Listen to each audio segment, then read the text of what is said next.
What it do, my culture comrades? Big Drip signing in for another edition of the Pop Culture Corner. Welcome. We missed you. I missed you. Drizzle missed you. To my left is the legendary, the only, the light Drizzle. Can you holler at the people for me one time? You know it. What's going on? What's going on, everybody? Today's gonna be fun, huh? We got legitimate royalty coming in, so please bow your heads, remove your hats, take a knee. We have Your Majesties, the Nerd Queens today. Yes, we do. Yes, we do. Continue our Zack Snyder DCEU expose with the Nerd Queens. These girls played a big role in all things the Snydercut, and they also have their own convention, which is, I mean, that's probably the coolest thing I've ever heard of, honestly. If you have your own convention, it's known as Justice Con, so I'm assuming it's all about me. Yeah. I don't know. I didn't even know these people until like 2 weeks ago, but they have a whole convention dedicated to me, so I appreciate that. You know. Oh my god, that's hilarious. That's great. I'm pretty thrilled. I think one of the best conversations or interviews or whatever, I believe, was with Matt from Lightcast. Yeah, absolutely. I was speechless after. It made me truly re-look at everything. Oh yeah, absolutely. You know, so. Yeah. Oh yeah, my perspective has completely changed. This man is on. We are nowhere near this guy's level yet.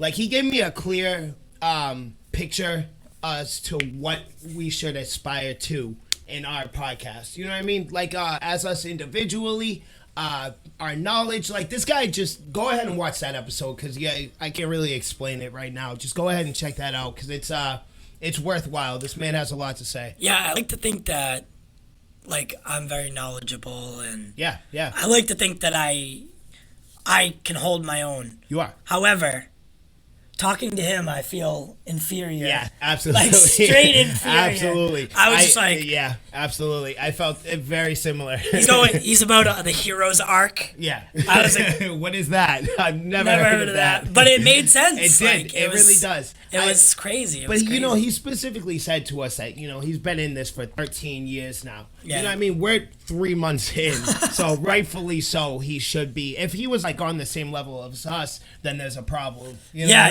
mean? Yeah. Agreed. So it should be that way. I would like to think, I don't know if he was just saying it to be friendly, but he said he liked us, so I would like to think he would stick around. I would like to get some pointers from this guy, the way he said things, like a mentor. I agree. I think he will. I mean, he told us, he would do a 5-hour watch party. Oh, he did tell us that. You know what I mean? So yeah, absolutely. And he's also an educator, so yeah, you can tell. He likes to. Yeah. He likes to educate, so. I would like to do that. That'd be great.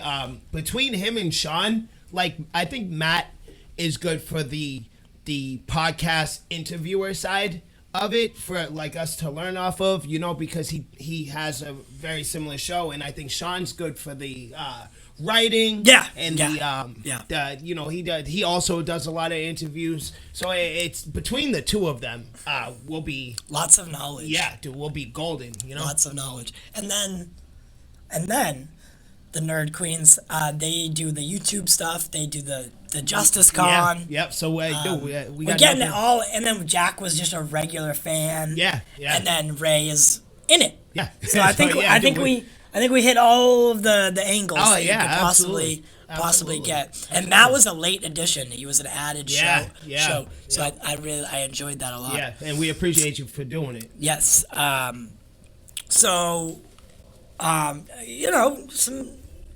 couple of pictures came out this week. The Deathstroke picture. Yeah. He's got a full-on mohawk. Yeah.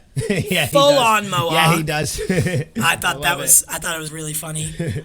He also there was a Batman picture that came out, which was also really cool. Never before seen. We found out that Black Panther is going to start filming in July. God, I'm curious. Yeah, and how they're going to come across this. They said that it was either June or July. I can't remember off the top of my head. I'll figure it out. However, they said that Shuri is going to step up and have a larger role. Good. because she's a fan favorite. I like her, and everybody I heard, commentating about the movie afterwards, everybody said they liked her as well, and that they wanted to see her and T'Challa's relationship flourish more. So I'm glad she's getting more screen time. I'm glad that they're not, because it would just be straight, plain old disrespect to replace him. To try to replace him and us not notice. That's just disrespectful. So I'm very glad that they chose the route that they did. Yes. So Letitia Wright, who plays Shuri, I think because she's donned the suit before in the comic books. Yes. Yep. So they have a back door, if you will. Yeah, absolutely. It's also another way they can get a black hero, a black woman hero. Yeah, you're killing two birds with one stone. Right there. Yep. So I think it's pretty much a no-brainer. Yeah. And again, she was a fan favorite. Everybody liked her, so I think she's a very likable character. What's the actress name? Letitia Wright. I think Letitia has a good way of how do I word this? She comes across as likable. Yes. She's not. She's funny. Yeah, she's charming. There's charm there. That's the word I'm looking for. She has charm. Yeah. So I think she's a good replacement. We'll all miss Chadwick. Rest in peace. But it happened. It is what it is. Yeah. So we have to move forward. I think the most interesting part of it will be how they do it. Oh yeah. How they kill off T'Challa. Kill off T'Challa, because he's not just gonna go missing. No. He has to die. Unfortunately, he does. So it'll be on some off screen, or maybe they have some footage that they could use. Yeah. Kind of like what they did with Princess Leia at the yep. Or Rise of Skywalker. Or Paul Walker. Yeah. If you have some leftover footage, and then just a couple of deep fakes, right? Mm-hmm. Just more of like a tribute, right? Rather than an impersonation, but a tribute. Exactly. Yes. Because, you could do an off-screen death and nobody's going to freak out because we understand, right? Chadwick's gone. But you could do a deep fake, right? And like you said, they probably have some extra footage laying around. So you make some kind of scene just to honor the man. Yeah. He deserves it. He does, and I think that's what most people will be going into the theater to see. Yeah, they'll also be going to see Black Panther 2. Yeah, right. Yeah, but a lot of people are gonna go from the Black community, whether they're Marvel fans or not. Absolutely, because of his inspirational standing in the community, and absolutely. You'd like to go see, pay tribute, and see how Marvel sends him off. Yeah, R.I.P. I'm waiting. I'll be there regardless. Oh yeah. So it's gonna start filming in July 2021. Obviously. Meaning we'll get like a late 2022 debut-ish, something like that. Some like this time, 2022, something around that. Yeah, I would assume. Yeah. Kevin Feige has recently, so he's stepping back from the movies, and he's gonna be focusing. Yeah, the way he described it was the movies are a well-oiled machine. Yep. He's still overseeing them. Yeah, of course. Don't get it twisted, but he's going to be focusing all of his attention on Disney Plus, and making sure those end up at the same caliber as the movies. Well, because they already have their algorithm for their movies, right? So now that makes perfect sense, and I respect you for it. Because Disney Plus is your new baby, right? Mm-hmm. It's the MCU's little sibling, right? Or Disney's little sibling. So you need to put more attention into it. You don't completely ignore the older child, but the smaller one does need a little bit more attention. Yeah, he still needs to be helped to school and all that kind of stuff. I like that. You still got to put on his pants for him. I like give him a bath. Yeah, brush his teeth. I'm happy about that. And dude, I'm still deeply sad about WandaVision, but we got great news in the form of Wonder Woman 1984, so 2020 won't be a complete disaster, at least. Nope, it will not be a complete loss, and it will not be in vain. It'll still be in vain, but it's not a complete loss. I'm excited for Wonder Woman. I love her. Yeah. I absolutely love her. So you guys want to hear a funny story? Sure. I told you last night, but okay. I think we'll tell everyone else. So I was at Target, right? And I saw this microphone, right? And it's a really nice microphone. it had like the like the security tag and stuff. Yeah, where it's like wrapped around it. Yeah, yeah. It had that on it, so like clear indicator that this I didn't do this on purpose. Yep. Right. Yep. The girl, I brought it up to the counter because I was debating on whether I should buy it or not, right? Because I'm already strapped for money. I was probably not going to buy it. Yep. But I forgot about it in the midst of all my food, my groceries, and other stuff, and I forgot about it. And in the middle of all that, like in the middle of all my stuff, was the microphone. So she takes the tag off. She's looking at it. She's trying to find the barcode. She's really going quick, right? Mm-hmm. She's like that Olympic. Yeah. Olympic cash register woman. She's going for the gold medal of scanning items. Yes. And she scanned something else. So it scanned in. So she must have thought that the microphone scanned in. Yeah. Puts it in the bag. My total came out to $90. I know for a fact that microphone alone is at least. It was so I'll tell you, it's $165 microphone. I can confidently say when Target, right? Yes. When Target finds out, because they have literally 100 cameras in every store. They're gonna find out that she forgot to scan it and you got to leave with it. She's gonna get fired for that. Yeah, absolutely. And listen. She lost her job over that. Absolutely. At first, I didn't realize it. Yeah, it's not your fault. I paid the $90, walked out. I was in the parking lot waiting for Uber. Yep. So I guess I could have went back in. Yeah, there's an argument for that, but why would you? No, I got why that. Why would you? I wouldn't. I smiled. Yeah, of course, absolutely. With joy. I'd be celebrating in the parking lot, screaming, huzzah! People would be looking at me, what the hell's wrong with this kid? So... And this isn't the first time something like this has happened to me. I always seem to get... Nothing like that happens to me. I always seem to come away with something like that I shouldn't have. So I was looking at the receipt and I'm like, she forgot to do it. All right, so like, play cool. Yeah, exactly. Cool. I was like, just pay the total and get the fuck out. Yeah. So I looked down at Logan. That's your one F-bomb for the day. I know. I was hoping you didn't notice. So I looked down at Logan. I'm like, if you say anything, I'm gonna murder you. I will. and then we ran out, and it was great. It was great. I mean, it's really nice. Absolutely.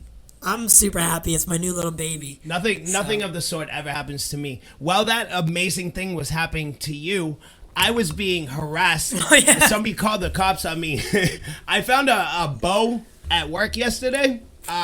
It's just a bow, right? It's no arrows, nothing. And I think it's fair to assume somehow it's broken because they were trying to get rid of it. But I was like, oh, this is cool. I'll hang it up on my wall, right? So I take it with me. And I'm at the local train station getting on the subway, trying to figure out like where the arrow goes and whatever. I'm playing with the strings, right? And I'm just kind of off in the distance playing with it.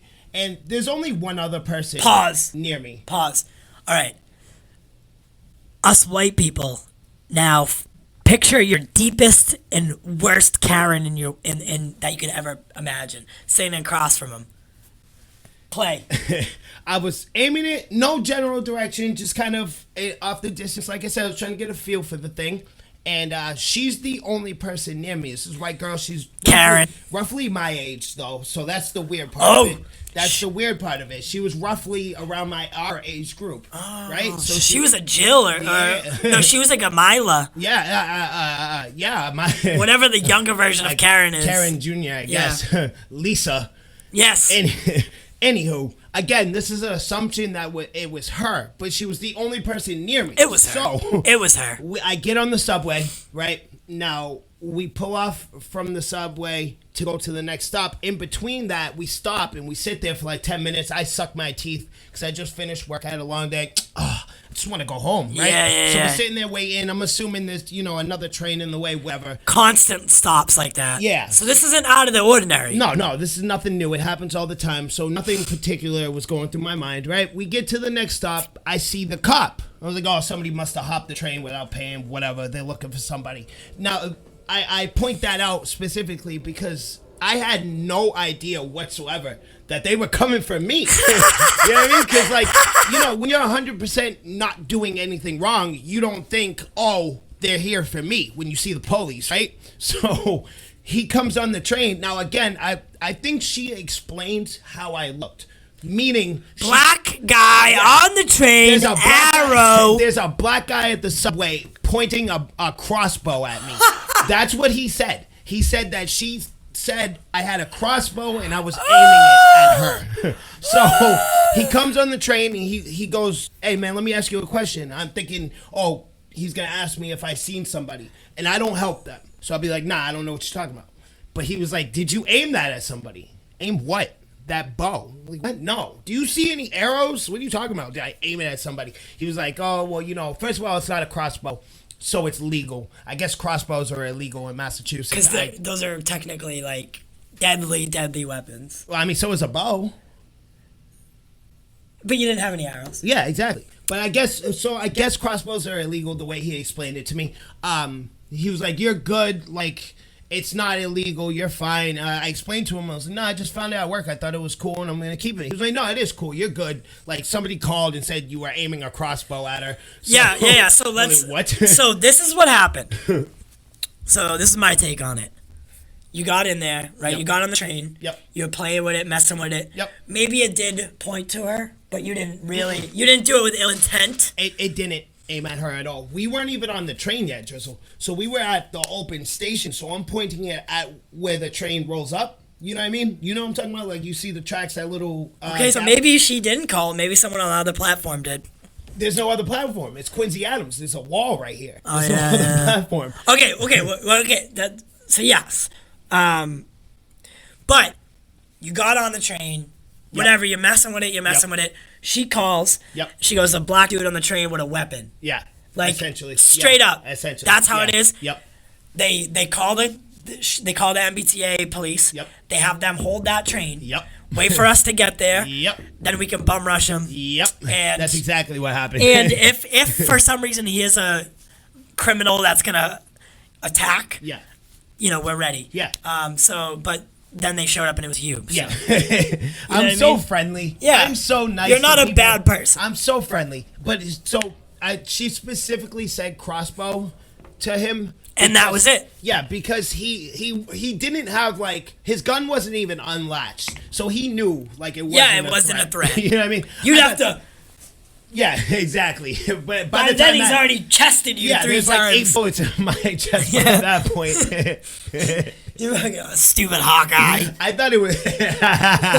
Dude, I thought it was so funny. I thought it was a story worth sharing. Yeah, definitely. We're going a little bit too long with this intro. We have the Nerds Queens coming soon, guys. So stay tuned. We love you. Oh, thank you guys. We're back, and we have our special guest today. We are joined by the Nerd Queens themselves.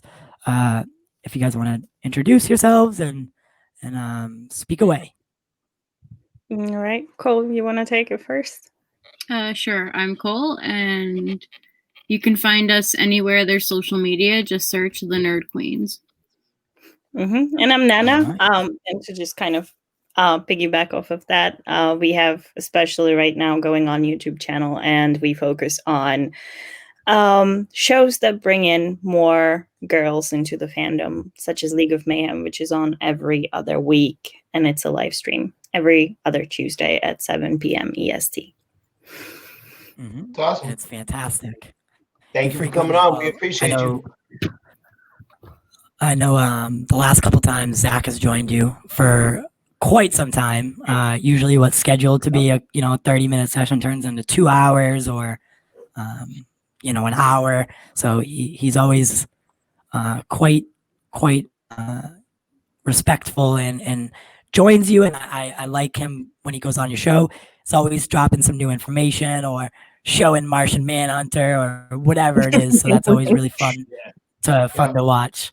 I know for me personally, like I like your show regardless, but when he comes on, you can just tell like the energy. It's always very high. Or for some of the girls, I notice that they get a little timid and speak a little bit less than they would. Like not for you three, but for the other. I mean, it's I think it comes with the with the whole, hey, you're talking to Zack Snyder thing. Yeah, I mean, absolutely. everybody reacts a bit different. That's the thing, like you're a fan, like first and foremost, I think all of us are fans. So everybody reacts a bit different. There are people who get nervous and they talk a lot. Then there are people who get nervous, they don't talk at all. But yeah, no, Zack is really nice to talk to. Like he is genuinely really, really nice to talk to. And it's just the thing, you're talking to your hero, so it's gonna show, I think. It's awesome. I think that fact alone, that you guys have a relationship with him and that he comes on the show and you are a huge major part of the Snydercut movement. I think that alone makes me look up to you guys, because that's huge. I mean, the biggest we've gotten thus far is Ray Porter. You guys are like at least 5 leagues above us at this point, So I respect and appreciate you guys coming around. Well, thank you. That's really kind of you. But you know what? I don't think that we're like special. I think it's just, I mean, we were lucky to be able to, speak to Zack and that Zack offered to come, because he did offer to come. It wasn't that we went to him and asked. He did offer to come on, so that was nice of him. That's great. So I guess we can start it off by, so when JusticeCon was still an idea, right? So when it was still a baby and it was a thought rather than an actual event, what was the original plan, and how did you did you always want to have Zack in, if possible, or did that kind of come afterwards? We wanted to have Zack, but we wanted, more importantly, his blessing.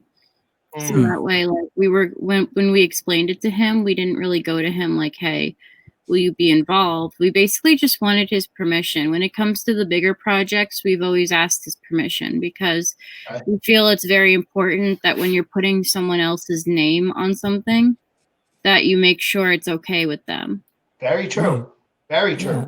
Yeah, I like that. Yeah, that's essentially what we've been doing. Like whenever we had a project that was like a bigger project, or it was a charity project and stuff like that, we would go and we would kind of pitch it to him and be like, hey, what do you think of this? Do you think this is worth doing? Or do you think, this is a good idea, or stuff like that? And then it just kind of got rolling from there. But when we thought about doing JusticeCon, honestly, my personal thing, I don't know how Cole felt, but my personal thing was I didn't even expect to have any big guests at all. So what it turned into was, way above my expectations. Let's put it that way.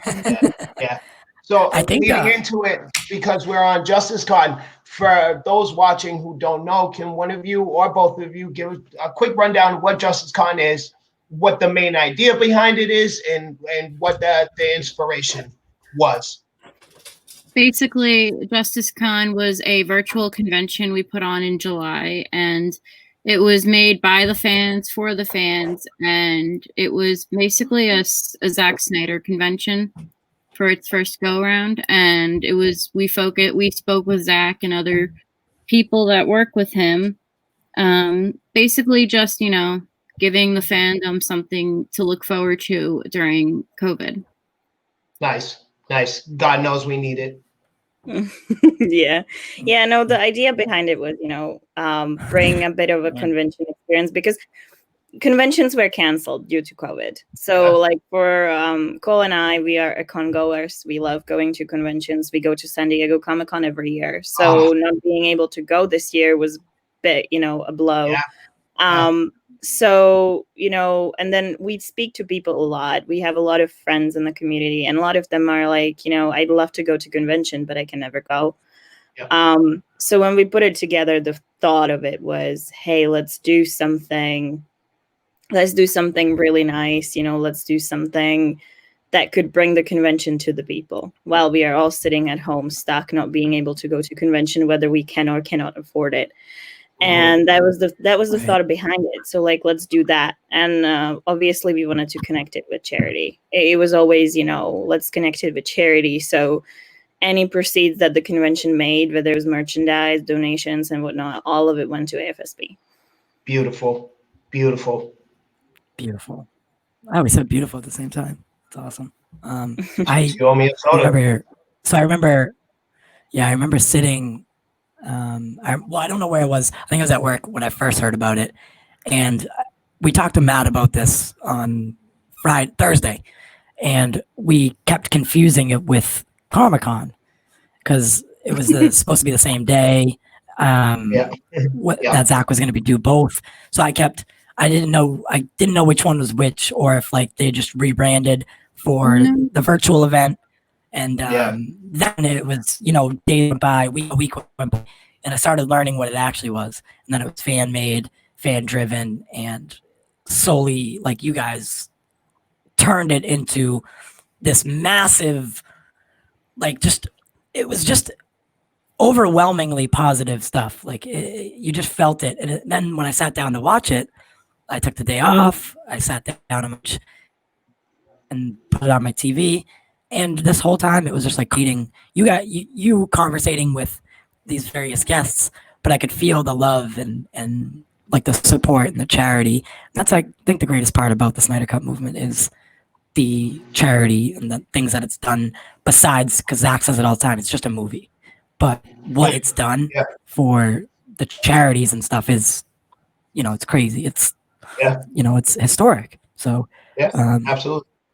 You've done well. we are actually, speaking of charity, we are nearing 500,000 donations to AFSP right now. Nice. I think we are according to my humble calculations, which were done in my head approximately 5 minutes before the stream began because I was checking the charities, we should be about a little under 10K away from 500,000 to AFSP. And if people check our Twitter page, there's links that they can use to either donate to Autumn Snyder AFSP Fund or to buy a Dark Side t-shirt, which all the proceeds go to charity from that. Wonderful. Yeah, We're also doing a charity movement for the same thing. So either way, people watching, donate, share the message. We say it all the time. If you can't afford to put any money in, sharing the message holds its own weight. So by all means, you go ahead and do that. And I apologize for saying absolute. Can I swear? Yes, you can. Matt broke that rule, and we just kind of threw it away for the interview. So By all means. Look, I've had 10 hours at work. I'm saying absolute stupid shit sometimes, so I apologize. That's all right. Your royalty. I, a peasant, cannot tell royalty what you can and can't do. So by all means, say what you like. So can you explain so before JusticeCon and after it, I suppose, so what are your roles? Like, what are your roles? What do you continue to do, or I guess back then, because now the movie's greenlit. So what did you start doing to get the message about the Snydercut to be released? Like, what did you guys do to kind of put your foot forward and get this movie greenlit? Get that ball rolling. We started by giving away t-shirts. Really? That was that was a start for Cole and I. We started by giving away t-shirts at San Diego Comic-Con. Kind of. Actually, we completely forgot that we had actually tweeted and done a few charity things on online until our friend Mick, he was like, "Hey, I found this," and we were like, "Oh, we donated to that. We shared that. Wow!" Went right out the window. It was one of the first major charity pledge things was called Justice Pledge, and it was when the DVD for Justice League came out, and people donated the cost of the DVD. So we donated the cost of getting a DVD to it, and we wrote about it on our blog, which we don't even use anymore. Oh my god, we don't use it anymore. No one uses them, Yeah, I feel like a blog is a dying thing. Nobody really does it anymore. It's just we built following on different platforms, and at that point it was like, there is just it's just It took a backseat to it. No time. No, yeah, it took a really far back seat, like so far back that it stayed on the road while we drove off. But So can I give a follow-up question, right? So you guys explained that, it started with handing out T-shirts and, charity events and stuff like that. Is your mind just absolutely blown the way mine is, how big this movement got? And the fact that it's greenlit, I mean, honestly, if it was me, I wouldn't have a head on my shoulders anymore. My mind would explode, Yeah, that's a good way of putting it. We really, when we were first reached out to by our friend Mick and some other folks and his friends to do the T-shirt handout at San Diego Comic-Con. What year was it, Love? I always mess it up. 2018. Thank you. In 2018, like, for me, like, so I made the decision that we're going to do this on my own. Usually I don't do that because we're a partnership, but Nana was on an airplane flying to come see me. And transatlantic flights are pretty long. So I felt like we had to get the ball immediately. So we jumped. I said, yeah, let's do it. Like, there's nothing that we can lose by helping these guys out. And we had they put all the money in. They paid for all of the shirts, which was a lot of money. It was like $1,000 or so. Wow. And we had them sent to our hotel, and it became real when we got to our hotel, and we collected these really heavy boxes, and we had to figure out a plan of how to hand them out and stuff. And it was just the springboard. Like, it was almost underwhelming because throughout the day, the way that San Diego Comic-Con works is if you want to do Hall H, which is their big announcement hall where they do the biggest panels, you have to camp out like 2 days or so ahead of time. And so during the day, we had tweeted out, hey, we're camping here, come find us. We got free shirts. And because we didn't have a following, it never made any noise. So it was kind of like we were a little dispirited throughout the day, and we were worrying that we were letting these guys who trusted us down and everything. And then that evening, we were in the Hall H line, and we called out to people, and we're like, hey, if you're fans of Zack Snyder and you want to show some love, come over. We got free shirts, and people started coming over to the point where we ran out of shirts. And that's great. It was a pretty beautiful moment, because then everybody, like, there were people everywhere. We could hear down the line just talking about Zack and his work, like camping groups that hadn't spoken to each other for the last 20 hours were suddenly talking to each other about his movies and that they love it and everything. And I think that was that was our first big thing, but I think that was our first actual clue that this was going to be something pretty big. Yeah, Zack's fan base is truly something else. Honestly, it really is. And I wanted to say earlier, when you guys were speaking about him coming on the show, I mean, I see this man everywhere on the internet. He really he's good at contributing back to his fan base. All the hard work you guys put in for this movement, it's respectable of him to pay you back by coming on the show and talking to you guys and giving you some kind of director's input on the whole thing. So I respect that from him, and I respect you guys for doing what you have done. He's very genuine, very loving and caring man when it comes to his fans. Like, he is very big on giving back to the fandom, and it shows in how he comports himself, by coming on to all of these shows. He could go on ABC News if he wanted to, but instead he chooses to go on a bunch of online podcasts. Exactly. Yeah. Exactly. So what you said with the people in the line, right? So that's the way I think it was a very good analogy. But you didn't even so you had said that, okay, you're at a campsite, right? And these people have no way, then 20 hours go by, they're not talking to each other, right? And then all of a sudden, everyone's talking to each other, and it's about Zack Snyder and his work. And I think that's a good analogy for what the Snyder Cut has done to so many people, because whether you hate it, whether you love it, whether you're in between, it's still being talked about, and it's still bringing people together for the most part in a good way. I There are mean, those when BVS anniversary comes around every year, there's a trade or a major Twitter account or something commenting on how it's trending again 3 years later or something, because like and it's not like, you know, it's like sometimes in the Snydercut campaigns we've tried to trend on that day on purpose, but most of the time it's just organic. It just happens because people are like, hey, it's the anniversary of the X movie by Zack Snyder, we should talk about it. And we do. So it's you know, even they say any publicity is good publicity, right?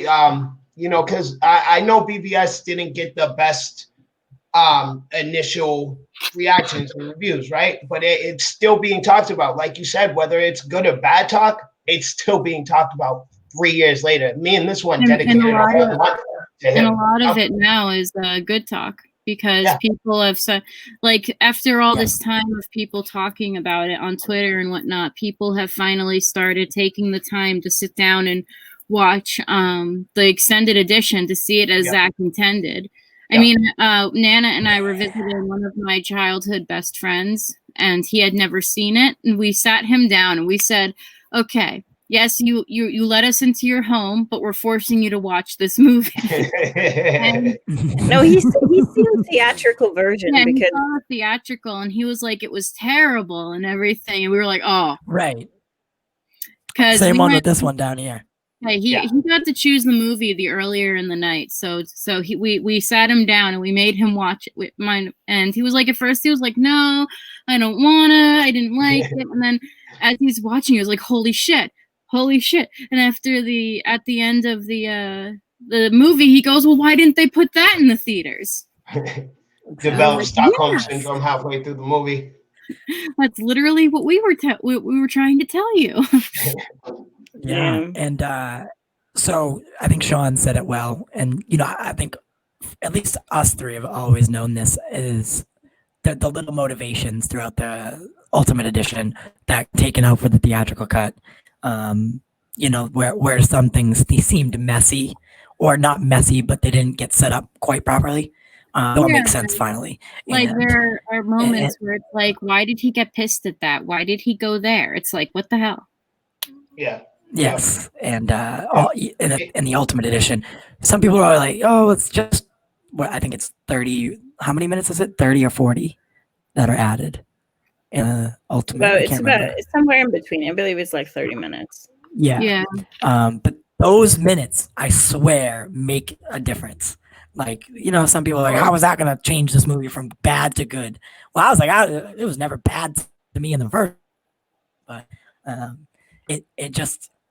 it all makes a little bit more sense. So, moral of the story, I think, is if Zack is allowed to make the movie he wants to make, then it is a quality project. His attention to detail, his attention to characters, the characters, and his love for his own films, they really show when he's given. I mean, I remember Dawn of the Dead is still one of my favorite movies.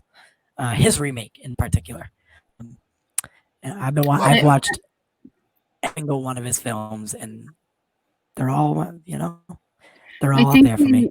Said on Dave, the Film Junkies show the other day, he was asked if there was a director's cut for Man of Steel, and he said there isn't, because it's pretty much exactly how he planned it to be. The story he wanted to tell was in that movie, and like Man of Steel is phenomenal, so it's kind of like, why not just let the man do what he wants to do? And see that call right there is what worries me. I didn't like Man of Steel at all, with the exception of Zod. I like the best part of that movie that I like is Zod and the fight that he has with Zod. I think Zod is very well done. I think he's damn near spot on. But the rest of the movie, I was very unpleased with, and that's my fear going forward. So what was your problem? That is the movie he wanted to make. That's the story he wanted to tell. So that's why I'm not so. What's your issue with it? Before he tells you what his issue is, can you guess it? It's, Yes, He's I'd like a to see if you can. nostalgia junkie, isn't he? I'm sorry. You like more traditional trunks wearing, happy-go-lucky Boy Scout Exactly. Superman, don't you? Exactly. It's not that I like that more. It's just what I know Superman to be. You know, Superman has never Okay, so let been me a ask you a depressed. question. Okay, let me ask like, you a question. of course. Discard comics right now. Okay, Mm-hmm. this is our world, the world we live in right now. Yep. Imagine you turn on the news instead of Man of Steel. You turn on the news, and Yep. somebody tells you that there is a person living amongst us who looks like us, but it's an alien with Yep. a power I like to her. take the Earth and move it out of its orbit. Are you going to be happy about its I like existence? her. Are you going to be excited that that person exists, and are Absolutely you not. going to trust him? And do Absolutely you not. expect that person to also be able to function in society without feeling like an outcast and kind of like being withdrawn because he doesn't know who he is?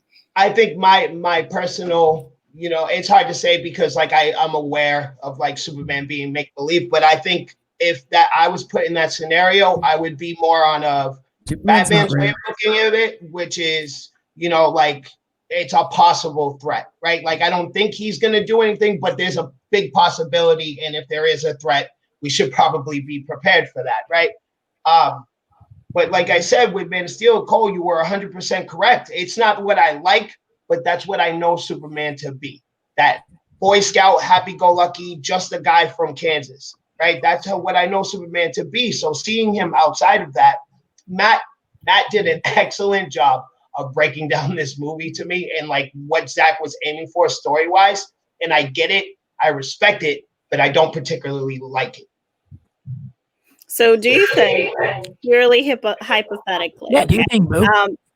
Zack had a 5-film arc in his mind when he was like working on all this? He had a whole arc in his mind, and Superman was starting somewhere in Man of Steel, which was, you know, he was starting at, hey, you know, I have this ability here. People will look at me, you know, like I'm dangerous. Yeah. My dad taught me my whole life that I need to protect myself. And now I have this ability. I need to save the planet. And I don't know exactly how I'm going to do this. So he makes a lot of mistakes, obviously. There's this whole question about should there be Superman, which we encounter in Batman v Superman, so on and so on. Do you think it's possible that if you had the chance to see the entire arc, the actual story, where you would get from this unsure Superman who we don't know who he is and people fear him to potentially the Superman who is the beacon of hope that people see? Yes, I see what you're Do you saying. think Yes. you change your mind? That's a good question because I haven't seen it.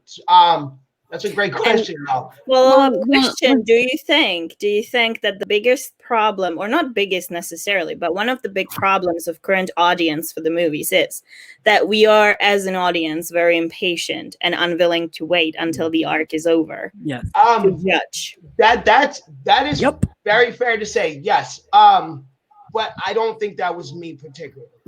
If it was, I would say it, but I don't feel that's what I was going through. I understand the process of a story. I understand that things need to come. Matter of fact, I was coming into it expecting it because this is the extended universe. So I was like, I like spreading out story and letting it develop. I believe, I can't say for sure, but I think somewhere down the line, he would have caught me, right? With the, like you said, the 5-movie arc, somewhere down the line, I would have been into it. But as far as we are right now, with Man of Steel and Batman vs Superman, especially the latter of the two, I am unsatisfied. I'm left. Growing up, I was addicted to the show Lois and Clark: The New Adventures of Superman, which was Dean Terry Hatcher, and that's hella classic. That's super campy Boy Scout Superman.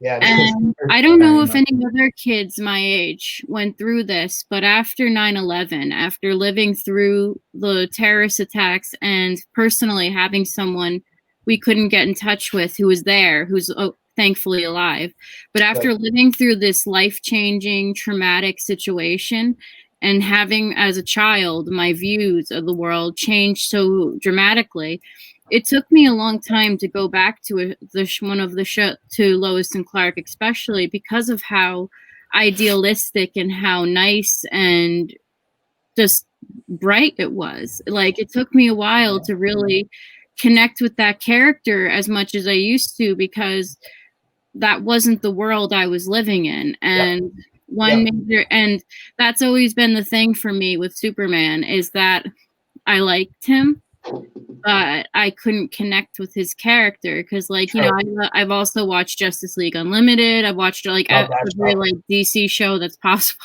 And like, I just felt like, you know, getting that idealistic world was just out of the realm of possibility. And I've always connected more to Batman as a character. Absolutely. When Man of Steel came out and we were introduced to a different form of Clark Kent, and like, he struggles with mental illness, with feelings of being not good enough, with being an outcast, with seeing the world as it is, as a darker place, because it isn't all sunshine and rainbows. I finally connected with Superman as a character and could actually appreciate him a lot more after seeing Man of Steel. You know, the thing, like, to kind of go off of what Cole said, for me, the thing that got me into comic books in general was Watchmen, Zack's Watchmen. Okay.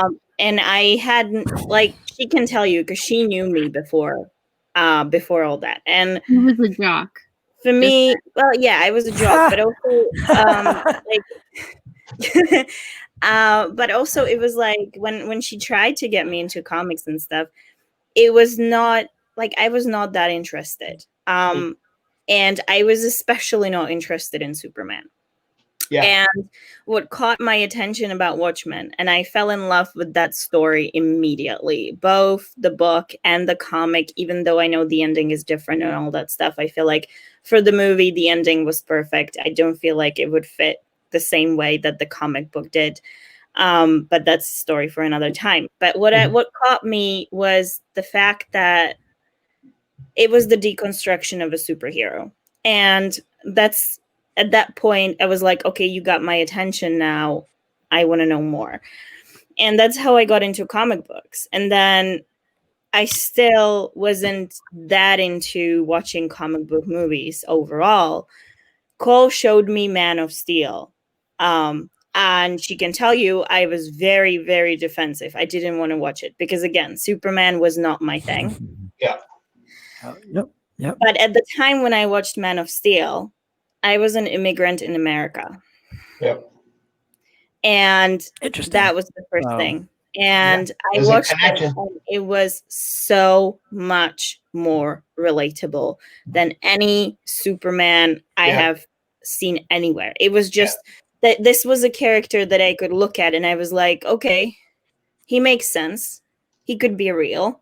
I can somehow, you know, see a bit of myself in him because there was this, you know, and there's a great article that Shiraz Faruqi once wrote, which was the ultimate immigrant story on Superman and Man of Steel. And it's a great read if you guys find it or if you've read it. It's a really good comic book debate. So definitely do that because it's a great essay on that. And tell me the title again. It's from Shiraz Faruqi from Comic Book Debate, and it's the ultimate immigrant story. I'm not entirely sure what the headline exactly was. I'm gonna dig it up and I'll send it to you in the chat afterwards. I'll go check that out. But definitely like Man of Steel. So for me, there's the part of and Zack said it himself. You know, he likes to take these characters that people say, oh, he would never do that, or he would never be in that situation, and he puts them exactly in that situation.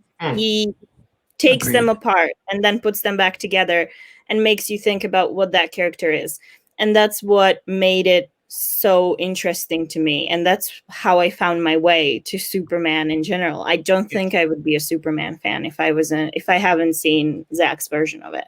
That's the thing about DC Comics right now, like in the last couple of years.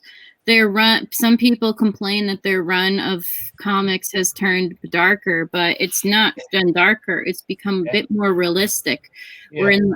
Where these are heroes trying to be humans in the real world, whereas with Marvel, these are gods who are okay with being gods in the real world. Like, they're not trying to be anything but themselves, whereas the heroes in DC, they're trying to blend in, they're trying to exist, but also do the right thing. Yeah. It's like, to me, if I put it on a really like basic level, I found Superman, who is, you know, an alien, superhuman ability wielding kind of guy. I found him more relatable than I found, for example, Black Widow. Yeah, fair enough. Because there's just something that is real about it. And to me, even though you were talking comic books and you're talking obviously things that are not real, I look for something that is like, I look for that little bit of reality, something that connects me to the movie that I'm watching, the story I am into. And it sends a message, because I feel like Man of Steel to me sends much more a message of, yeah, you can be a hero as well, than any MCU movie has ever done for me. I just like that. There's just something about Clark in Zack's portrayal that makes me more feel like, hey, I can be a hero as well, even though I can't fly and, you know, I don't have a super strength like I can still be someone if I want to. And I think that inspiration is really important. And you know what? There are people who find it in MCU films, and that's okay. There are people who find it somewhere completely else, not in comic book films, and that's completely okay and fine. This is me. This is where I find it. Yeah, of course, absolutely. And I see 100% of everything you're saying. Yeah, no, definitely. So let me ask you a quick question for both of you. So in 2021, when Zack comes out, in it, you know, when we see it in its entirety, you know, what's your most anticipated either theme, you know, character, plot point, place, person? What's your most anticipated aspect of the film? Respectively. There's so much. I mean, as a girl, I am excited to see. I'm excited to see, obviously, Wonder Woman. As a woman, it's like the way that Zack portrays Diana is just something so amazing, and the way he talks about her as well, you know. And so I am really excited for that. I am excited to see more of Ray Fisher. I am so excited to see more side work. And then from on personal level, I am really excited to see Darkseid. Not just because it's Darkseid, but also because Ray Porter became a friend of ours, and I'm like, yes, I am here, fungirling, and also like cheering on you, and I want to see it. We're like, that's our friend. You're doing amazing, sweetie. Cheering them on. Over the planet. You're doing amazing, sweetie. So well. I get it. That's awesome. Cole? Basically, I mean, everything Nana said, and just everything in general. I mean, we haven't seen we haven't seen anything like this before. I'm excited for more Batman because I'm a huge Batman fan and a huge Ben Affleck is Batman fan. Yes. I'm really excited to see more of that. But yes, as am I. Would you be? Yeah. No, you know what? Everything with everything both of you said, I'm on board with, and I love it. So Cole, are you in favor of Ben coming back on HBO Max and getting to do his solo? To do, and that he feels healthy and stable with his own mental health journey and doing, then yes, definitely. If he does not, then he shouldn't push himself, and we'll thank him for the time he's done.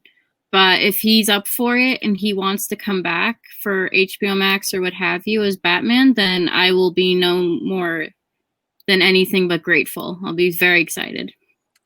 Okay, that's a fair point. I respect the way you put that. So how about our boy Robert Pattinson?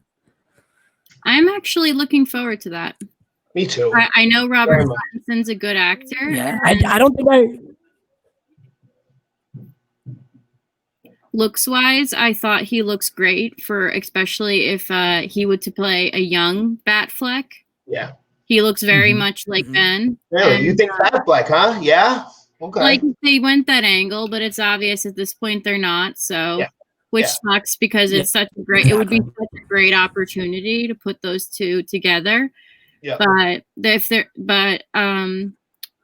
after seeing the Fandom trailer, I'm in. You know, I'm like in at first I was like, Yeah. The suit really didn't get me, and the logo didn't really get me.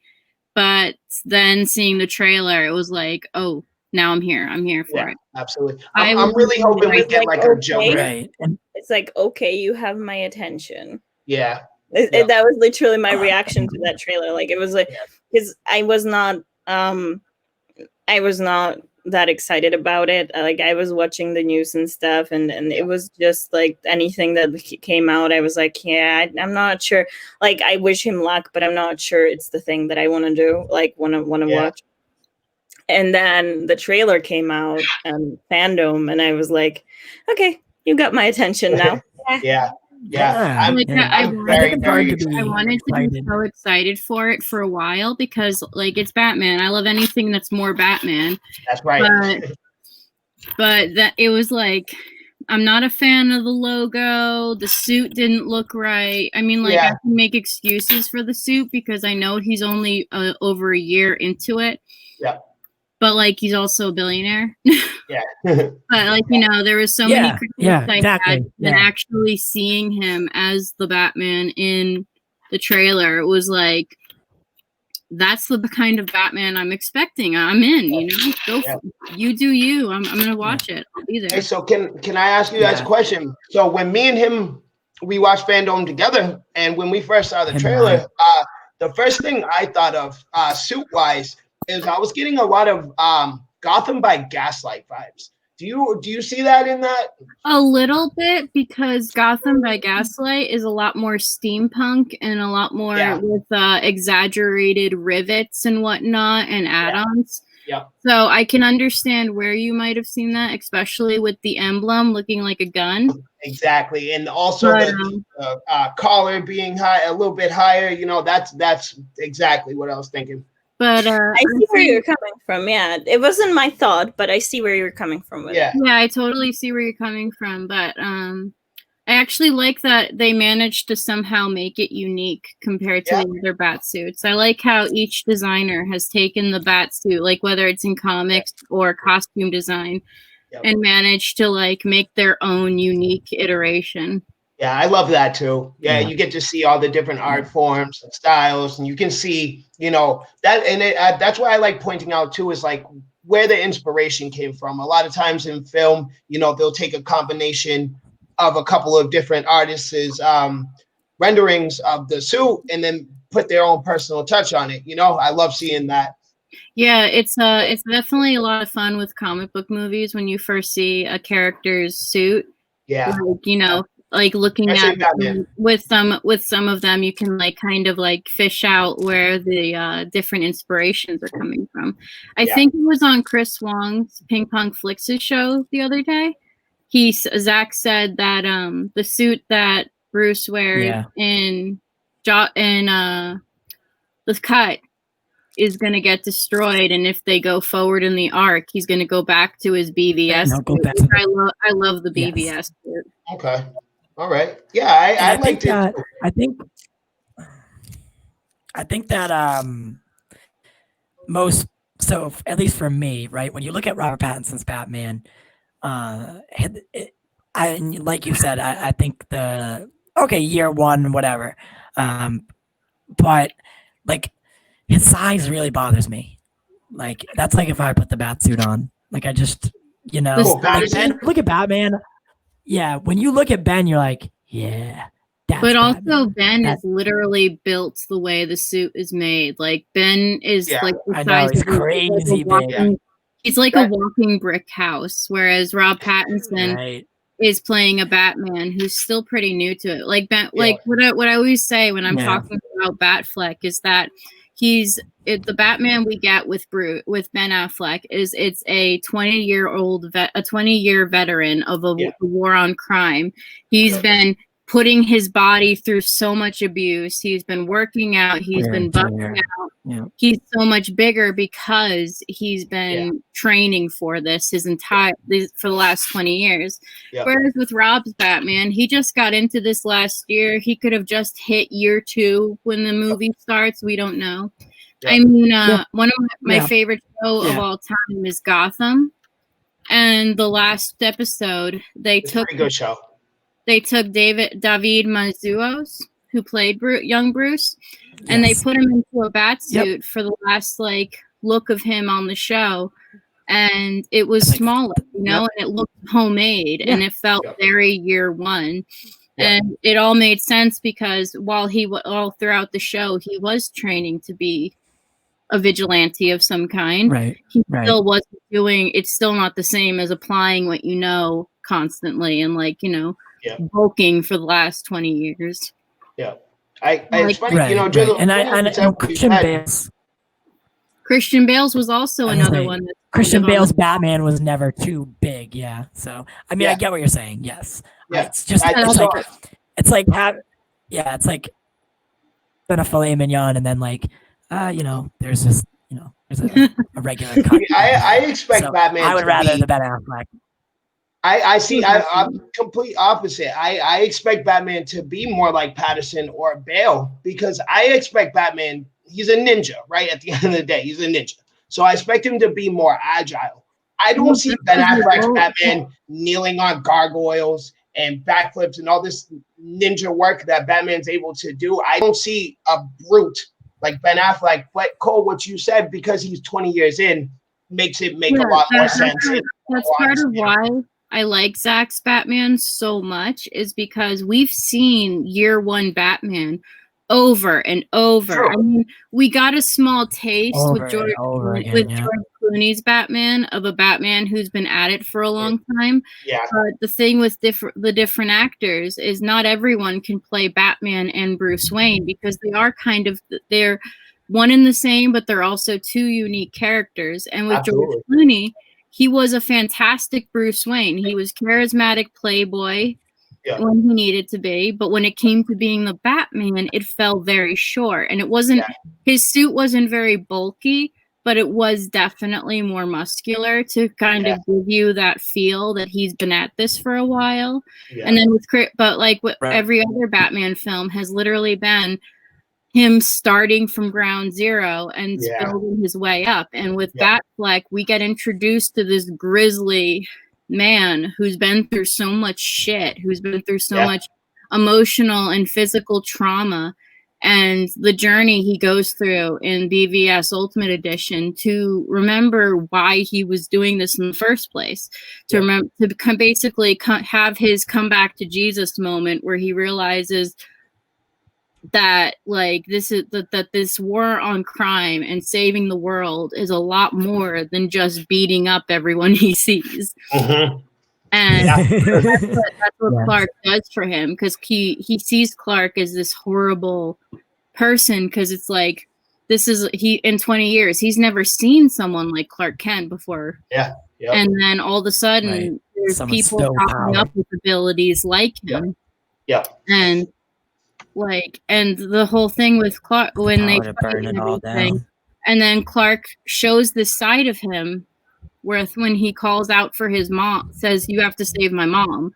That's when Bruce realizes this is a human, this is a man. This is another human being on a humanoid, I guess you can say, who has a mom, who has feelings, who loves and hates and has good days and bad days just like me.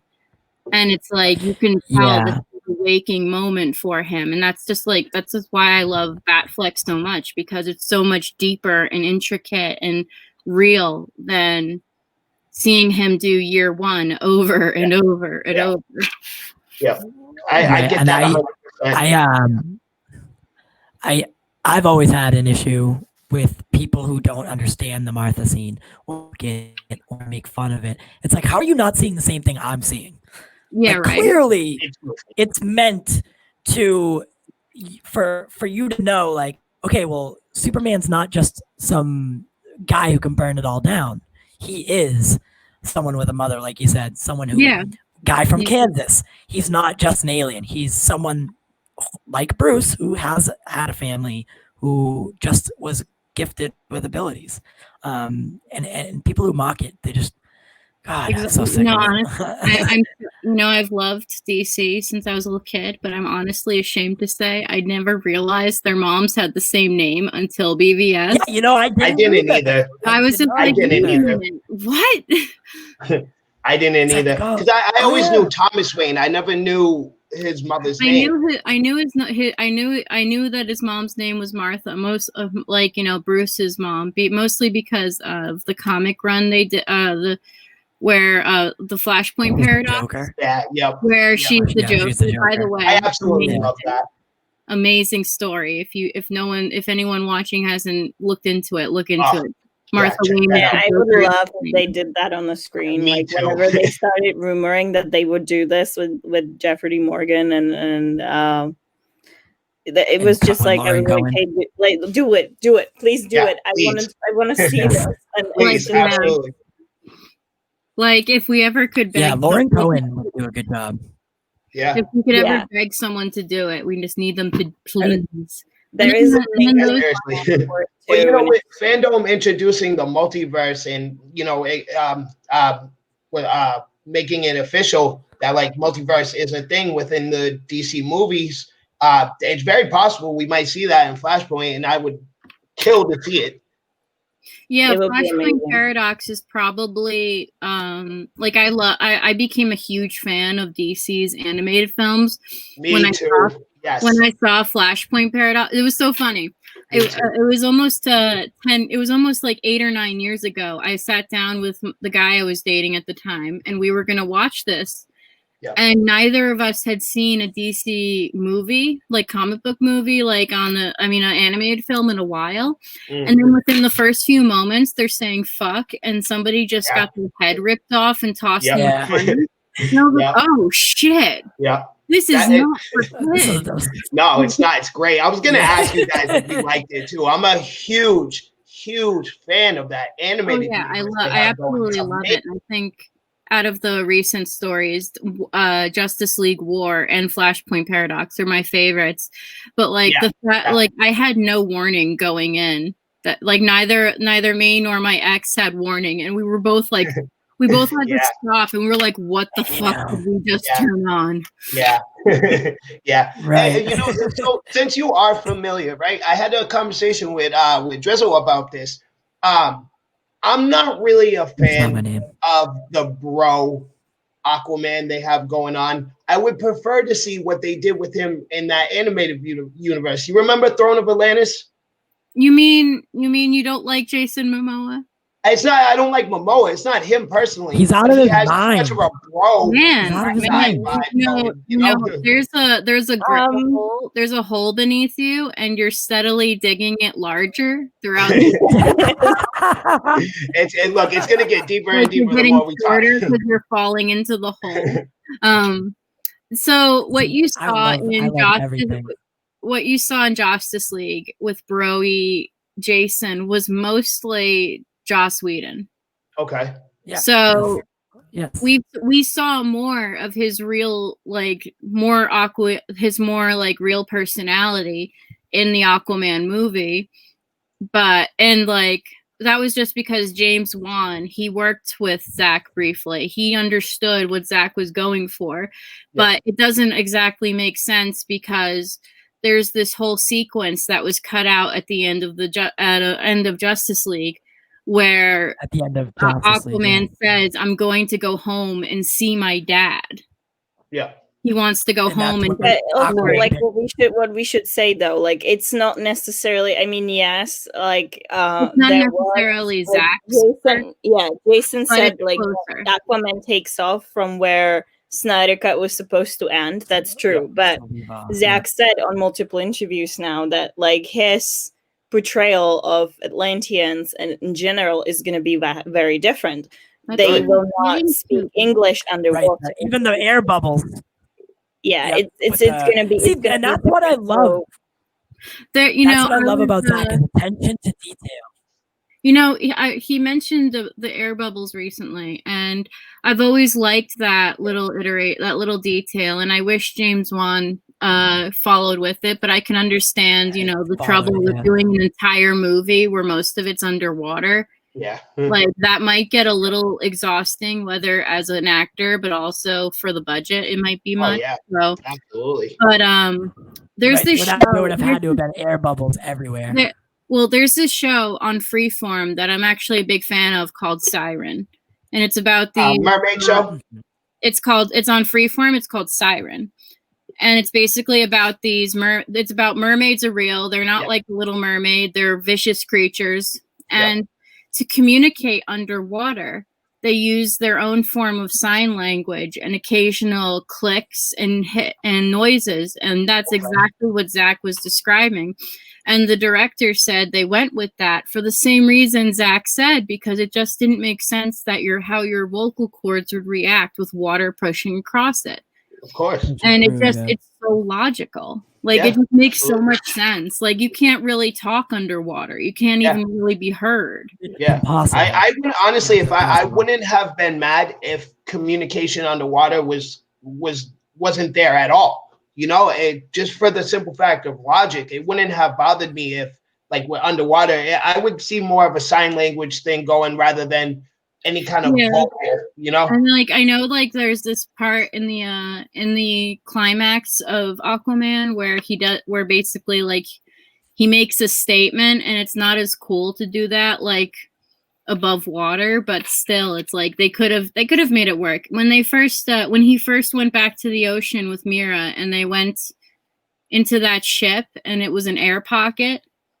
I was like, so maybe they're not going to talk underwater and it'll look weird, and then they were talking underwater. It's like, oh, okay.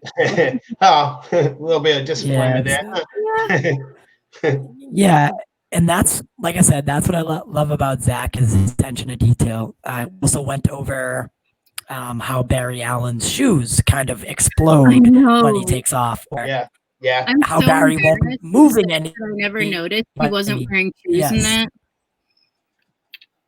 I'm surprised neither one of you brought him up. When Drizzle asked what you guys are most excited about, that's what I was thinking, Flash, because I absolutely hate what Joss Whedon did to Flash. So I'm really hoping Zack switches that around, because I love Flash. I absolutely love Barry. I mean, like if you've seen the trailer, like you can tell by the single few shots in the trailer and the end scene and the dialogue in it that the Flash that Zack puts on is completely different. I just push them and run away. I've never done battle, guys. Like, no, you literally did do battle in a Suicide Squad. I remember you taking down. Yeah, I remember you taking down a ring of criminals, but that's okay. You would have. You know, Captain Boomerang. But yeah, I love the Flash too, and in the show Flash CW, that's something I've always loved, that detail about how when Barry first learns how to run, his clothing would burst into flames from the friction, and how I think MythBusters did an episode explaining that's awesome how the friction of the Flash running, if it's not a certain kind of polycarbonate fabric mix, how everything he wears will literally burst into flames. I mean, there was an episode of the Flash where he goes to get Felicity Smoke from Star City, and even carrying her, she's not actively running. Her shoes got, like, her clothing burst into flames because of the friction. And it was just like, it was something I hadn't considered until that. And so when Zack was explaining that his shoes literally like explode off him, I was like, oh good, we're gonna get into the friction stuff again, because there's I remember in the Flash show, there's like this they had to figure out how to create a special pair of like sneakers for Barry to wear to work, and it's like that's something that I can see Barry in cop either coming up with himself or he goes to Bruce for help after he meets him. Be like, Bruce, dude, bruh. Help. My clothing keeps burning off me. Help. Help. Please. So we were talking about, we found a still image, right? And somebody had switched it to HDR 4K so you could get like a detailed view of the scene from BBS when Barry, the travel back scene, right? When he, Lois, she's the key, that scene, right? So in that image, you can get like a look of what Flash is wearing, what Barry is wearing. And me and him came to the conclusion that it looks like armor. It looks like he's wearing like a suit of armor, right? Question. Yeah. So it appears to us that, like, you know, you said you need special kind of thing just for running fast so it doesn't burn into flames. Well, what about when he's, you know, breaking dimensions and time? Yeah, he needs to be strong. Yeah. So, but I believe, as Barry Allen as a character, I believe his body could handle it. He doesn't have a healing factor per se, but he just has accelerated. He has accelerated healing. Exactly. But yeah, no, I agree with you. I mean, like his body can handle it fine. It's just that you know he can't just run around naked everywhere. You know? Yeah. So we think the armor is like yeah. I mean, the fangirls. So, yeah. Right. Definitely. Okay, let's not go there. Yeah, exactly. We love Ezra Miller. Not so bad, right? Amazing. Do you guys are you fans of Fantastic Beasts? Yeah. Right. I love it, and I already knew the answer to the question because I've seen you guys are very vocal about the Johnny Depp Amber Heard situation. So while we're on the subject, so you're not too happy about that, huh? About how Johnny Depp got ousted? Honestly, if WB were taking it as seriously as they say they are, they should have ousted both of them and not one or the other. Yeah, in all actuality, yeah. Because there's overwhelming evidence of Johnny being abused. There's overwhelming records of it. And when it comes to Amber, it's like, you know, truly we don't know what happens behind closed doors. So if you think there's a possibility that he was hurting her, then okay, you have to ask the actor to take a step back. It's not good for business, stuff like that. But then with Amber, where there's videotapes of her berating him and images of him mutilated by her with witnesses, verifiable witnesses, you know, over the course of years. It's like, just because she's a woman, she should not get a free pass. She should be asked to step down. No. Yeah. No, you know, I agree. I agree with Cole, but the one thing that I kept thinking on, obviously, like, I agree with Cole and all this stuff. I think that if this was to be taken this way, they should have both been absolutely, you know, stepped down.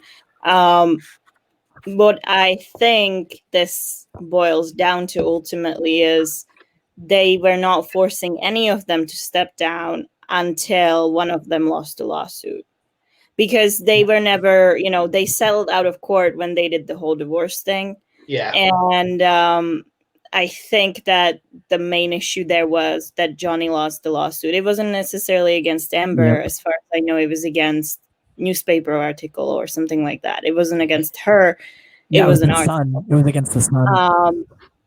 And he lost that. And I think that may be the issue and the reason why Warner Brothers were like, okay, you need to step down because of what happened with the lawsuit. I like, that's not me trying to defend them, because I just genuinely agree with, I think that if they were to step down, they should both step down. Yeah, from a business plan. I can see the, like, this is the only reason I can see where they would say, okay, he needs to go, but she doesn't. Yeah. And as far as like what happened, obviously there is the record of her abuse. I have seen stuff that says that he abused her as well. Whatever goes. I mean, obviously, I'm a fan of Fantastic Beasts. I have been a fan of Johnny Depp for ages, and I will not say that I wasn't. but I do think that this may have been very, very volatile relationship in general from both sides. Whether she was worse or he was worse, I can have my own opinion on it based on what I've seen, but I am not a judge. I cannot make a court decision on that behalf either, and I don't want to because it's not my place. Yep. But I do think that this was something that should have never came out in any way. I think that Amber Heard putting herself as a face of Me Too movement was when she was just as bad, probably, or at least she was guilty to a degree herself, was just a spit in the face of other victims. And I think that's very, very bad of her. Honorable. So yeah, the entire situation is messy, and I think that it sucks. It sucks for fans because obviously we're talking Fantastic Beasts with Johnny, but we're also talking about Snydercut, where she is in, and the next Aquaman, which she will be in. And it's, you know, it's all that stuff. And obviously, as fans, we are excited for the movie. And this kind of just puts a little bit of a stain on it. It makes you feel guilty almost, because it makes you almost feel guilty. It makes you feel like you're supporting an abuser. And like what I've seen, the common theme is that like agreed. With Johnny's being forced to step down, it's like this is literally why men never come forward, like because their life. That's another thing. That's another thing. Just to me, it sends a really wrong message on that front. And it's like abuse happens on both sides, and it's really important that we acknowledge that in general, that there is abuse on both sides, and men should not be afraid to come forward. We very often speak on how women are afraid to come forward when they face abuse or rape or other stuff, but we talk even less about when it happens to men, and I think that's a problem. Exactly. I agree. I do as well. Absolutely. And like from a business standpoint, like whoever does business and public relations and Warner Brothers and such, and made the decision and was like, okay, so we need him to step down from Fantastic Beasts. Really, it should have been equal lateral, because like just because one lost the lawsuit, they should have perceived the public outrage. Yeah, and like I saw someone suggest Emilia Clarke as the replacement for Mara, and that would be amazing, by the way, just saying. Just putting that out there.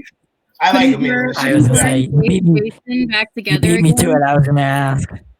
Putting her and Jason back together again would be a dream come true. Oh my god, I love it. Like I would love Emilia as Mara. I think she would be great. Yes. Just a red wig. So here we go with the fan casting. I think it would work. Yeah, the thing is like we know that it can be done. I mean, obviously it's been done with Army of the Dead. You know, with what's his name, Chris D'Elia or whatnot, Chris D'Elia, the comedian guy. So he was replaced. You know, it can be done. It's not like it can't. But all the time. With Snydercut, I understand there is Howard and a cost, and obviously we're talking about a movie that's already been supposed shot to be in the past. Like I understand logistically it might be impossible or next to impossible to do something with Snydercut, but for like Aquaman too, you know. Right. And the thing is both in the wizarding world and in comic books. There is so many ways that somebody could be can change their look. Of course, most of the time they don't even explain it. You know, when Don Cheadle and Terrence Howard, when Don Cheadle took the place of Terrence Howard, they're not even the same shade of black, right? Like Don Cheadle. Yeah, they were like, "Oh, you won't notice. It's just another black dude." But Terrence Howard's my color, and Don Cheadle is like he looked like Wesley Snipes. You know, he's dark out, and they didn't even bother to try to explain that. So that Mira. I don't even think they would care. War Machine play a bigger part than Mira. Amelia and Amber Heard both have the same neutral like looks when it comes to like facial structure. But with Don Cheadle and I'm sorry, what was the other fella's name? Howard. Terrence Howard. so wildly different in appearance. Yeah. The only thing they had in common was the fact they were black. They weren't That's even it. the same height. That's it. You couldn't even get the same. I remember, I skin tone. remember this funny story, because when we talk about, obviously cast being replaced for various reasons. Yep. In Czech Republic, where I come from, there's a bunch of soap operas. I mean, everybody has them, right? And so obviously what you deal with when you have endless show is obviously the cast changes and switches around all the time. So sometimes you have to kill people off and all this kind of stuff. But there was one Czech soap opera where they decided to go in very unconventional way in order to replace a cast member with another person. Yep. So this person didn't want to carry on, but her character was super, super popular, right? And they casted another person in her place. The person looked completely different. She was completely different, but she was cast as the same character. Yeah. And what they did in the show is literally there was a knock on the door and the person who was leaving opened the door and she goes, "Hey." And the person in the door goes, "Hey, I am this and this person." And she goes, "Oh, that's funny. I am this and this person too." They shook hands and the one left. Really? And the one that came into the show as a new one just walked into the door. That's the awesome. Door, show like this. And So bizarre. They never done anything like this before, but it was so funny. I don't even watch the show, but it was one of those things that just stuck with me because it was in some article, and I was like, you know what? I mean, it's funny, but in a way, it's actually genius. I mean, obviously, you can't do this with a blockbuster budget movie, but kind of. But soap opera, they're there's only 1,200,000 people watching anyway. So that's really funny. It's so we're running out. We're about a little bit over time now. It was such a pleasure to have you guys on. So we would when we have a little bit longer of a period, we would love to have you guys back, or ladies back. Sorry. Of course. So thanks for having you guys. us. You have no idea how much it means to us. I had a lot of fun. We would definitely. We're always open to collaboration and or joining you or you again. Is there anything else that you can think of, Justice, or would you guys like to talk about your charity one more time? Yeah, please, by all means. Again, thank you for coming on. We appreciate you. Time flies when we're having fun. We're already an hour and 10 minutes in. I feel like I've been here for about 5 minutes. My butt cheeks aren't even sore yet. Yeah, so by all means, ladies, plug. Well, I mean, so we're the Nerd Queens. You can find us at the Nerd Queens pretty much everywhere. Especially we're active on Twitter, Vero, and obviously YouTube, where we have a stream every other week on Tuesday at 7 p.m. EST, which is called League of Mayhem. And it's us and a bunch of girls, our friends. And sometimes, special guests pop up, like Zack Snyder the other day. And we have fun. It's just, fun chat kind of thing. And if we can plug in charity. There is an ongoing fundraiser for charity for Autumn Snyder. It was made by the Snyder family. Links are on our profiles as well, somewhere on the top, definitely, because we description as well if you'd like. So if you can donate, please donate. If you can't, at least please share, spread the word. We're trying to get to 500,000 donations. Yeah. Well done. Yes. I have a question. Do you ever have, is it only girls allowed on League of Mayhem?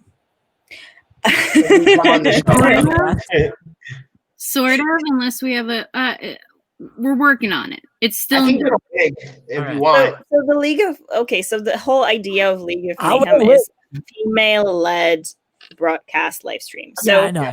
It's not necessarily only girls allowed.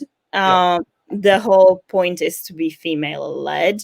Okay. What our goal with it is we want to bring more female voices into the fandom. So absolutely, the main goal of it, obviously, with that said, is just, to allow girls who may not have had experience with live streaming and stuff to come into an environment of possible people that they like, they know, they've seen around, and sort of kind of get into it and start, what we're hoping for is if we bring more people on, these people may start their own stuff, and get their own stuff. But it's not girls only necessarily. Like, we, aside from special guests, we would also like to, invite in other people as well. It's just right now it's starting off. So we would love to join you Absolutely. when it's allowed or when you can do it. Absolutely. Listen, I appreciate you guys doing that because I might find the love of my life on your show.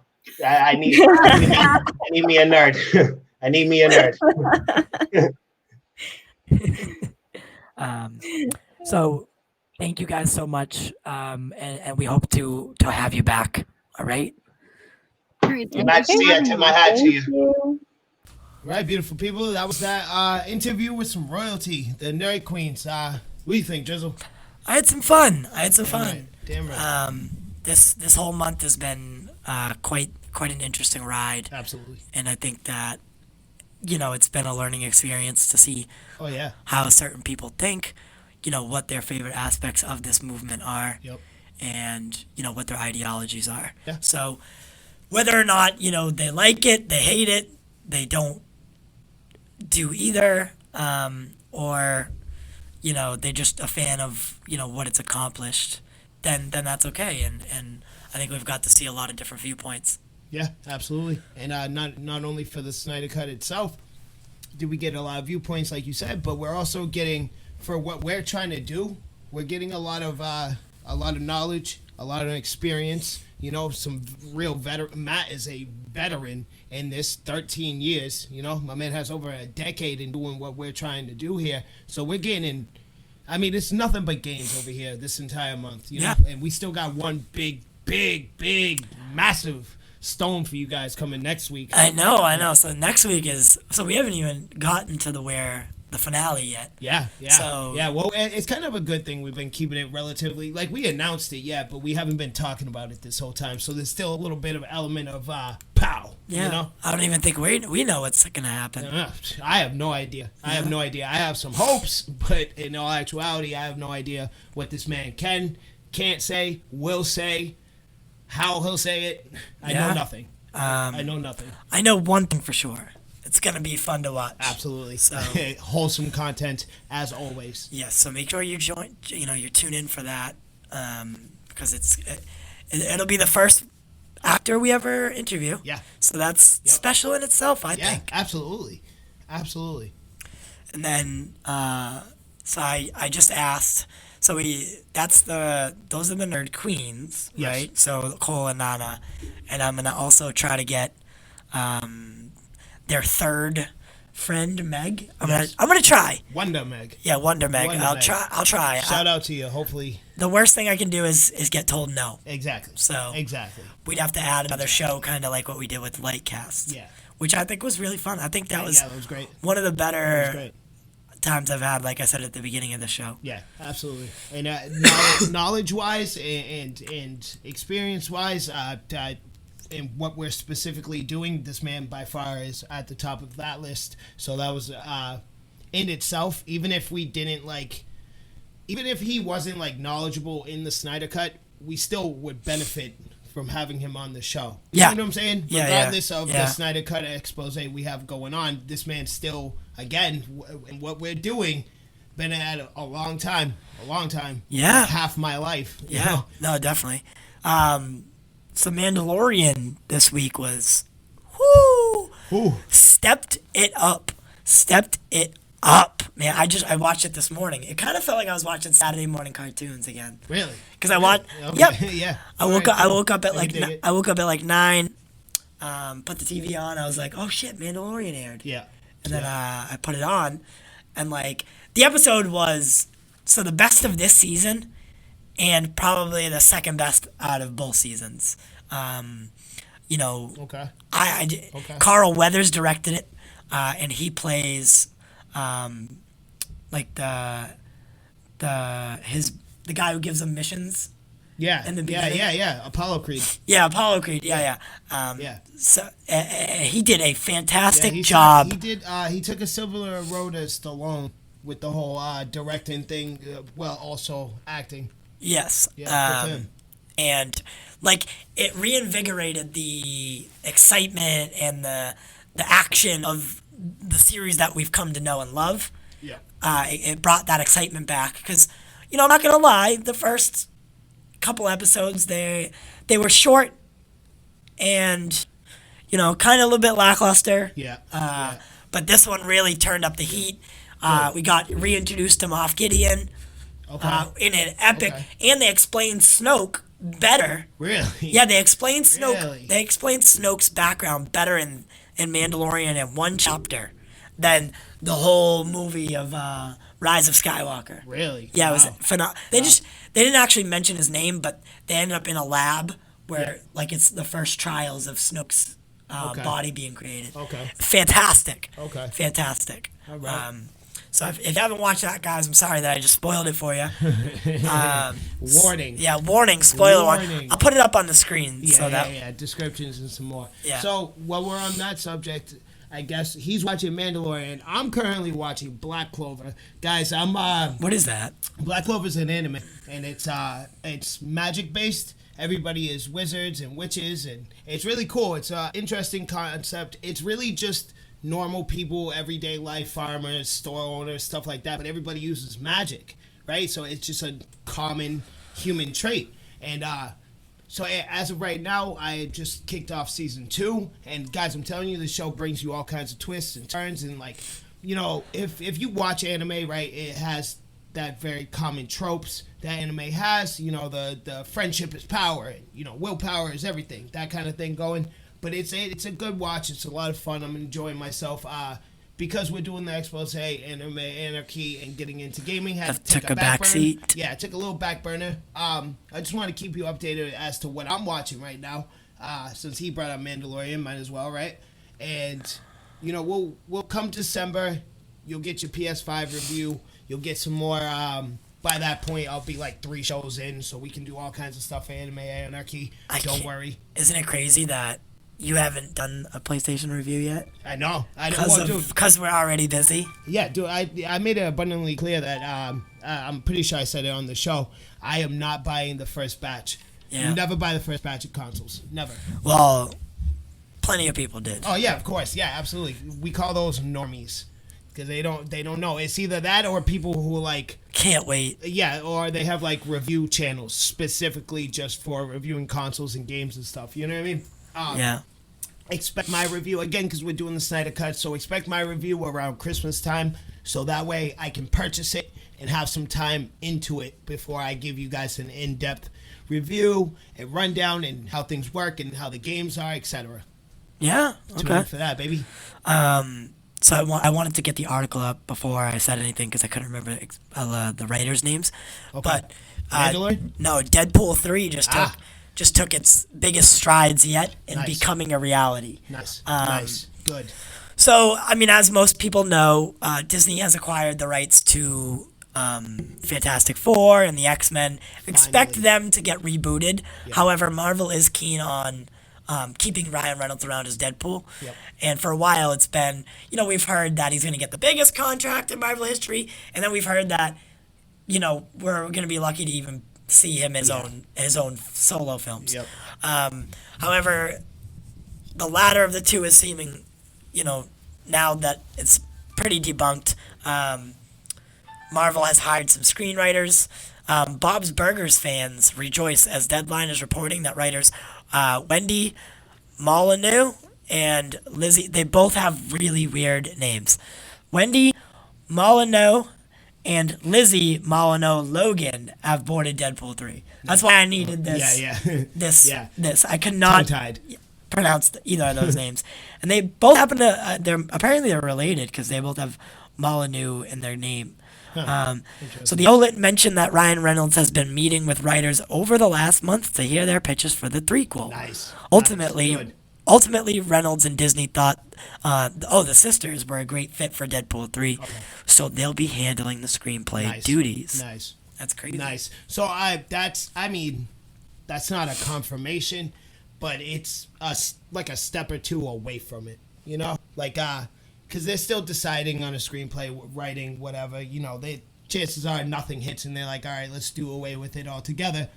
But typically speaking, if they didn't have real intentions on making this happen, they wouldn't be hiring screenplay writers and getting that ball rolling. So, big moves. Big moves. Very good stuff. I love Deadpool. I think we all do. If you don't like Deadpool, you're honestly weird. Loser, honestly. Even normies like that. I wouldn't call you a loser, but I'd definitely say you're a strange bunch of people.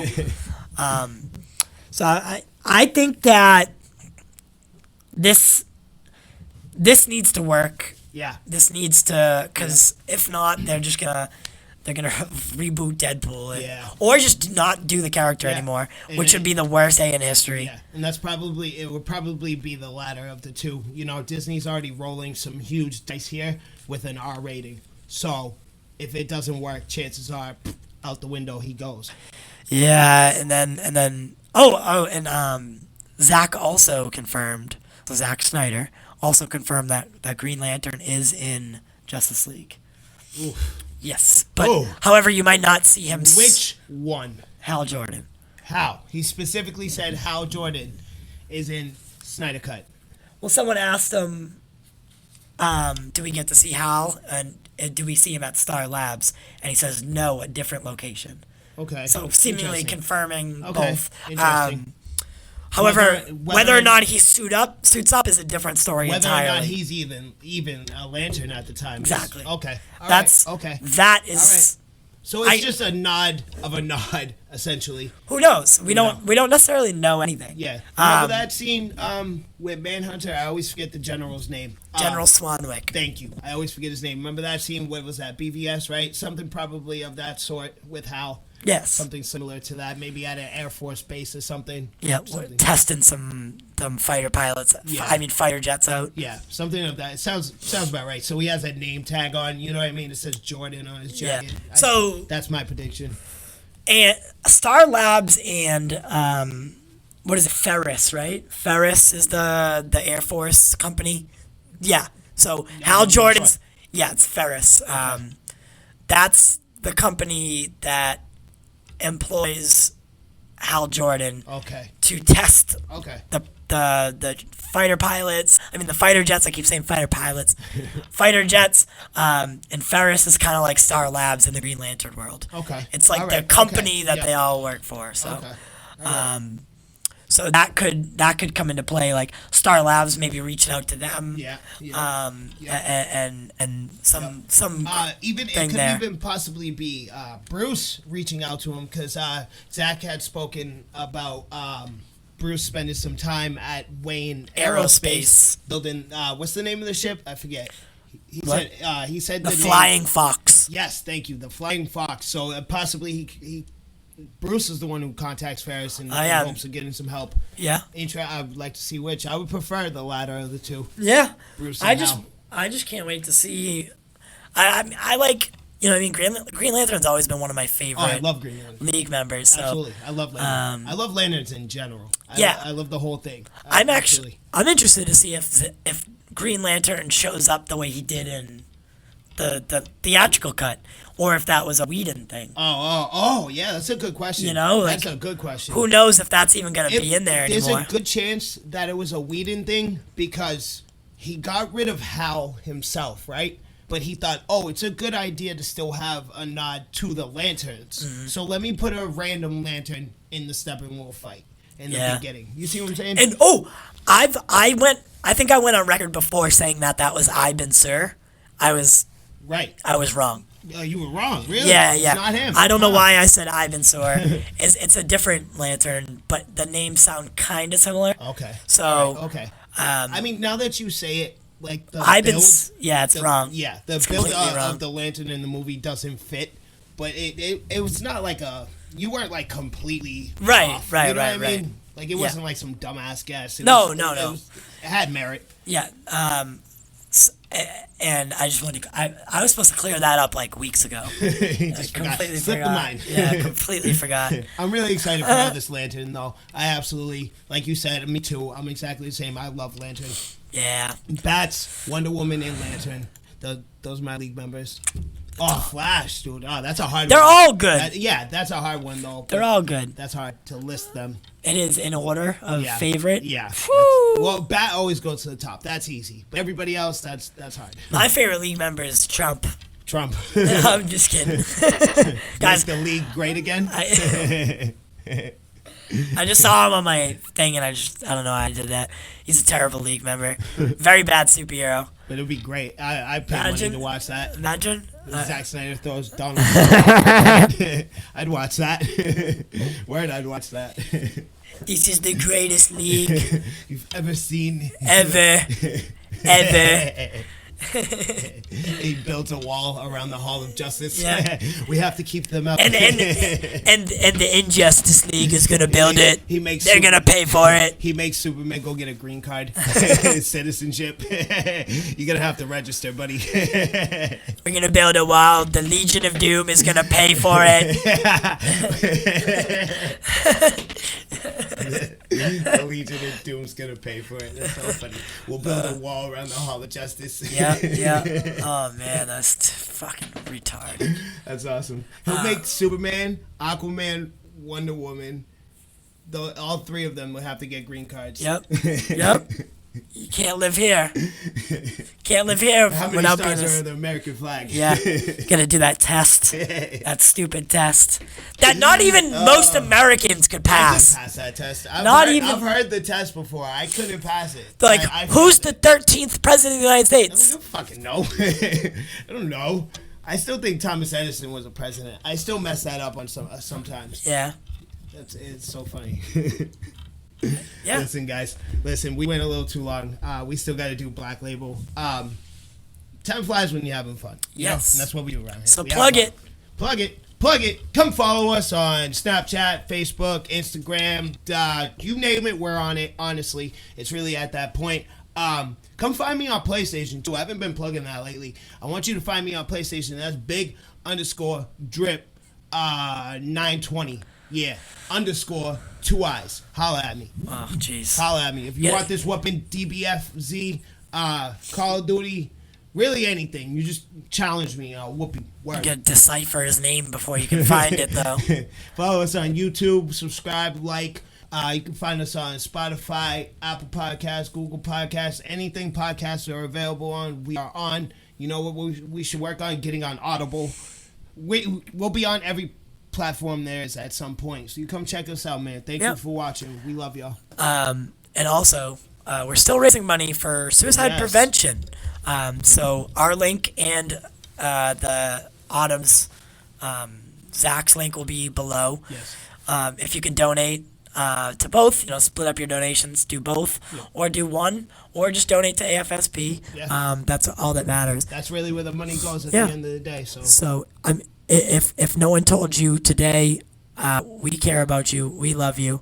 Dare to defy. Don't ever let anyone tell you that you're wrong for doing something you love. It's not about how many times you fall. It's about how many times you get up. And well said. No one can tell you you're different by the color of your skin, the gender of yourself, or lack of gender. So just be you. Always be you, because as far as we know, we only have this one life. So stay strong. Stay strong. Haters hate. We'll make it through it. Goodbye. We do it for you. We do it for the culture.